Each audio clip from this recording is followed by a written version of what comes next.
আমাদের শ্রদ্ধেয় নেতা মাননীয় প্রধানমন্ত্রী তারেক রহমানের আমি বন্ধু না, আমি বিএনপির সাধারণ একজন কর্মী। কিছু কিছু নিউজ আসে, আমি মাঝখানে একটা সাক্ষাৎকারে বলেছি যে তারেক রহমানের বন্ধু মীর শাহ আলম দুর্নীতি করল, তারেক রহমানের বন্ধু মীর শাহ আলমের সম্পদ 8 গুণ বাড়ল। এই যে কথাগুলো, তারেক রহমান, শ্রদ্ধেয় তারেক রহমান বড় হয়েছে, পড়াশোনা করেছে ঢাকা শহরে। আমার জন্ম, আমার বেড়ে ওঠা, আমার পড়াশোনা বগুড়া এবং শিবগঞ্জে।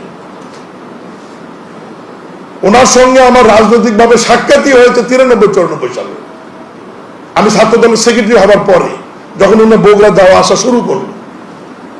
কোনোভাবে আমি আপনাদের মাধ্যমে আবারও বিনয়ের সাথে অনুরোধ করি যে এই বিষয়টি কখনোই কেউ নোটিশে বা নজরে নিয়ে আসবেন না। কোনো কারণেই, কোনোভাবেই আমাদের শ্রদ্ধেয় নেতা মাননীয় প্রধানমন্ত্রী তারেক রহমানের আমি বন্ধু না, আমি বিএনপির সাধারণ একজন কর্মী।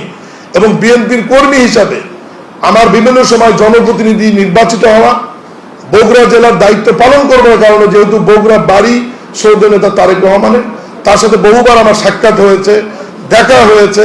স্বাভাবিক কারণেই তিনি আমাদেরকে স্নেহ করেন এবং বিভিন্ন সময় পরামর্শ দেন।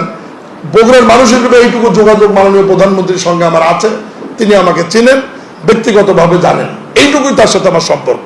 কিন্তু অনুগ্রহপূর্বক তার সাথে আমার বয়সের অনেক তারতম্য রয়েছে।